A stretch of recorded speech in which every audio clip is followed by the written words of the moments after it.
اشرف شاد کے ساتھ تجزیوں اور تبصروں کے پروگرام صورتحال کے ساتھ طیبہ صفی کا آداب. شاد صاحب خوش آمدید آپ کو. شکریہ طیبہ.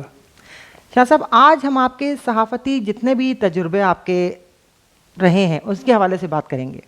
تو پاکستان میں اس وقت اپوزیشن کی تحریک چلنے والی ہے. کیا آپ نے کبھی کسی تحریک کو بہت قریب سے دیکھا ہے یا آپ نے کبھی اس کی رپورٹنگ کی ہے؟ طیبہ آپ نے ایک ایسا مجھ سے سوال پوچھا ہے کہ صرف اس ایک سوال کے جواب میں 2-3 گھنٹے لگ جائیں گے. لوگ پہلے ہی بھی شکایت کرتے ہیں کہ میں بہت زیادہ بولتا ہوں. تو ہاں دیکھیے، سب سے پہلی تحریک تو ہم اس وقت کی تھی جب ہم کالج سے نکل کے نئے صحافت میں آئے تھے. یہ 1967 کی بات ہے، 68 کی. اس وقت ایوب خان کے خلاف، جو کہ ایوب خان ایک سب سے مضبوط اس وقت جنرل رہے ہیں ڈکٹیٹر تھے. فیلڈ مارشل محمد ایوب خان، اور ان کا جشن اصلاحات من رہا تھا اس وقت. تو جب یہ تحریک شروع ہوئی تھی، طلبہ نے شروع کی تھی. ہم شریک تھے. جو ہماری ایک طلبہ جماعت جس سے ہمارا تعلق تھا، نیشنل اسٹوڈنٹس فیڈریشن، اس میں ہم تھے. تو ہم جا کر اس وقت تک ہم صحافت تو کر رہے تھے، لیکن ساتھ ساتھ ہم یونیورسٹی کے اسٹوڈنٹ بھی تھے. تو ہم شریک ہوتے تھے ان کے مظاہروں میں، ان کے خلاف. یعنی جو ایوب خان کے خلاف پہلا پتھر مارا تھا، پھینکا تھا جس گروپ نے، اس میں ہمارا بھی شمولیت تھی. تو وہ ہم نے ایسا اس کی رپورٹنگ تو نہیں کی، لیکن اس میں شریک اور شامل ہے. ہم اس زمانے میں ایک اخبار میں جس میں کام کرتے تھے، وہ سرکاری اخبار تھا، مشرق اخبار تھا، جو کہ نیشنل پریس ٹرسٹ کا اور اخبار کا.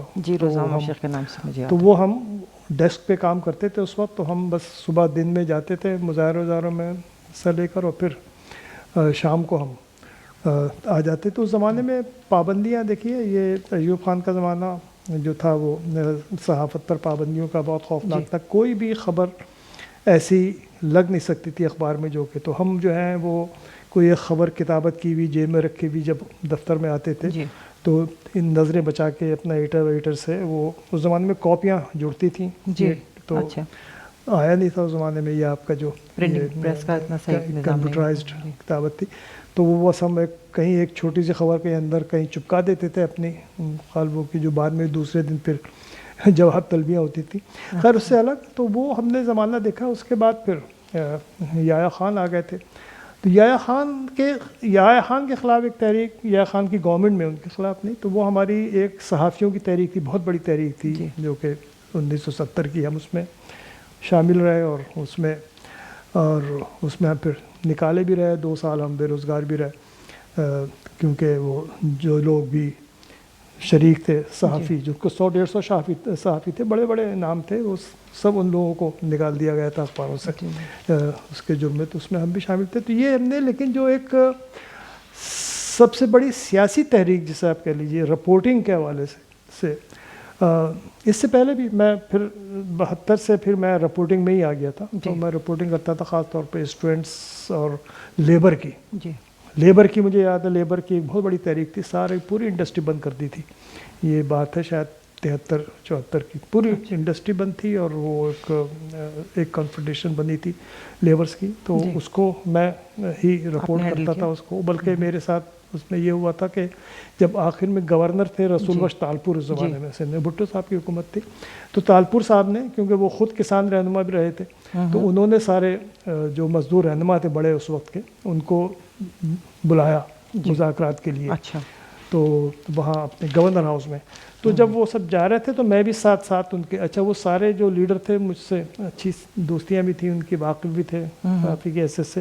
تو کسی نے کچھ نہیں کہا، خاموش رہے. تو میں بھی جا کر وہاں پر جا کر اس طرح بیٹھ گیا کہ میں بھی کوئی مزدور رہنما ہوں. تو وہ میں نے ساری انسائڈ رپورٹنگ جو ہے وہ اس کی.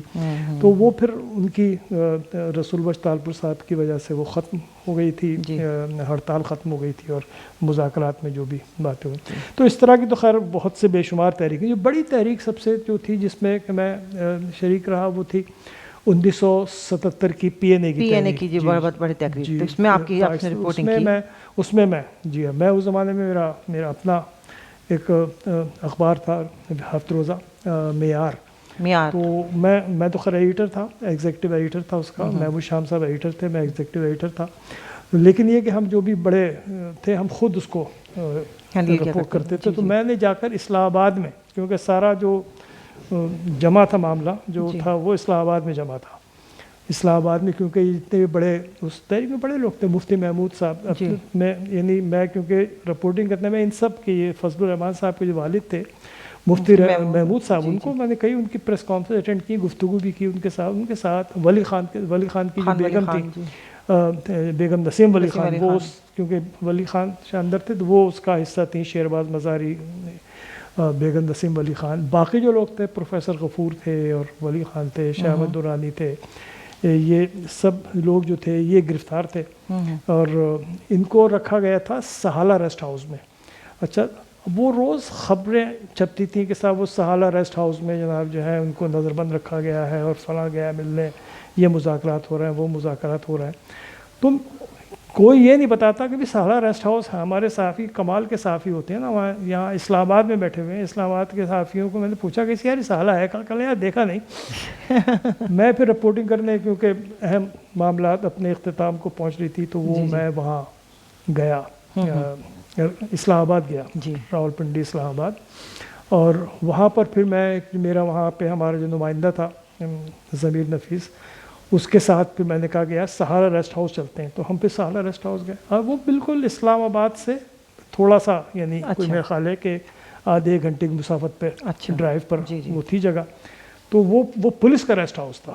وہ پولیس کا ٹریننگ کا تھا, تو وہ ان کا سہارا ریسٹ ہاؤس تھا جہاں پر یہ سارے بڑے جو لیڈر تھے چوٹی کے, یہ اصغر خان بھی شاید تھے اس میں, شاید سب وہ اس پہ نظر بند تھے وہاں پر. اچھا, ہم نے کوشش کی جانے کی تو خیر ہمیں نہیں جانے دیا. تو ہم نے یہ کیا تھا کہ وہیں باہر ایک کہتے ہیں نا کہ ایک جھوپڑ پٹی ہوٹل, یعنی جو ایک روڈ پر جو بنے ہوتے ہیں نا اپنے, تو ہم وہیں پر ایک ہوٹل تھا تو ہم وہاں پر بیٹھ گئے. ہم صبح سے شام تک وہاں بیٹھے رہے, چائے پیتے رہے, اور ہم یہ نوٹ کرتے رہے کہ کون گاڑی, تو گاڑیاں پتہ چلتی تھیں. زمانے میں یہ سعودی سفیر اور یہ لیبیا کے سفیر, یہ دونوں جو ہیں وہ کوشش کر رہے تھے کسی طرح مصالحت کی, اس کا مصالحت کرانے کی دونوں کے درمیان میں, جو کہ ہو نہیں پا رہی تھی. تو یہ لوگ جو تھے تو ہم ان کی یہ دیکھتے ہیں کس کی سفیر کی گاڑی پہ جھنڈا کیوں لگا ہوتا ہے, تو ہمیں معلوم اندازہ ہو جاتا تھا. تو ہم نے بیٹھ کر پوری پھر مجھے رپورٹنگ اسی حساب سے کی. پھر باقی اس کے بعد معلوم ہوتا تھا جو باہر لوگ تھے ان کے رہنما رہ گئے تھے, جیسے بتایا بیگم نسیم علی خان جو تھیں وہ, اور شیرباز مزاری, یہ دو تھے جو کہ باہر رہ کر موومنٹ چلا رہے تھے, جو کہ اندر نہیں تھے. تو ان سے کئی بار انٹرویوز بھی کیے اور ہم نے ان کی پریس کانفرنس کی ان کی. تو یہ ایک موومنٹ تھی. وہ اس کے نتیجے میں پھر یہ جو ہے وہ اس کا خاتمہ اسی طرح ہوا کہ اس میں ضیاء الحق صاحب نے مارشل لا لگا دیا ایک رات. تو اس رات بلکہ جب مارشل لا لگائے تو اس کی خبر بھی مجھے اسلام آباد سے, میں ان چند لوگوں میں تھا جن کو, چند صحافیوں میں تھا جن کو سب سے پہلے ملی خبر. اسی وجہ سے صبح یعنی یہ کیونکہ جب یہ ماشاء اللہ یہ فوج لگاتی ہے تو ان کا جو ہے نا 0 آور پہ شروع ہوتا ہے, یعنی 12 بجے کی بات, یعنی 12 بجے رات کو, ٹھیک 12 بجے. ہاں, تو وہ مجھے ایک پیپلز پارٹی کے ایک رہنما تھے, وہاں کے بڑے بڑے اچھے دوست تھے, وہ میرے گھر آئے رات کو 2 بجے. اچھا, انہوں نے خبر دی اور انہوں نے آ کے مجھ سے نہیں یہ خبر نہیں, مجھ سے خبر پوچھنے آیا, کہنے کچھ گڑبڑ ہے اسلام آباد میں. مجھے فون آیا, وہ ممتاز بھٹو کے ایڈوائزر تھے. کہنے ممتاز صاحب کے گھر سے مجھے اس کے نوکر نے کہیں سے بھاگ کے کود کے مجھے فون کیا ہے کہ بھئی یہ کچھ گڑبڑ ہے, تو وہ آپ معلوم کریں.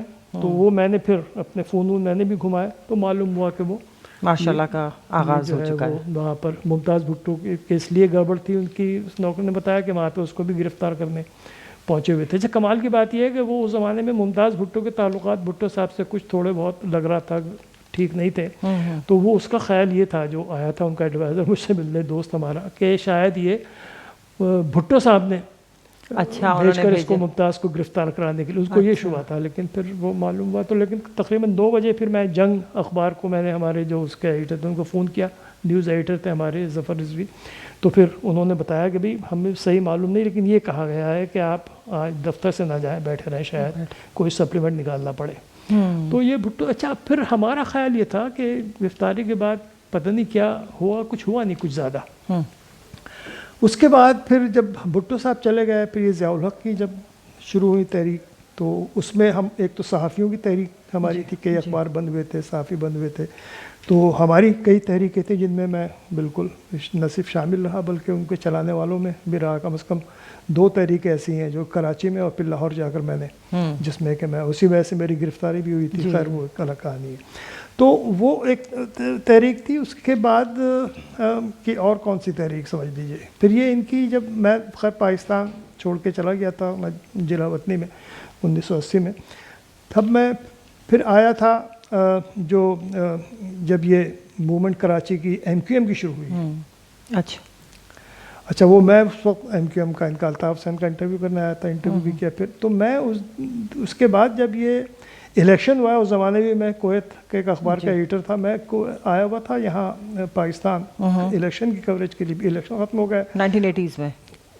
جی 88 میں. 88 میں جب یہ ضیاء الحق صاحب کا جہاز کا کریش ہوا، اس کے بعد پھر الیکشن ہوئے تھے جس میں کہ بے نظیر پال. اچھا بے نظیر کی حکومت نہیں بن رہی تھی تو ان کو ضرورت تھی MQM کی. MQM نے بہت سیٹیں جیتی تھیں تو وہ پھر کراچی میں آئی تھیں ان سے ملنے. تو وہ جو ان کا اجتماع تھا اس میں شامل تھا. یعنی میں ایک کمرہ تھا یہ جس میں الطاف حسین رہتے تھے، ایک چھوٹا سا ایک ان کا مکان تھا، اس میں نیچے ان کا جو ایک کمرہ تھا جس میں نے ان کا انٹرویو بھی کیا تھا کچھ دن پہلے.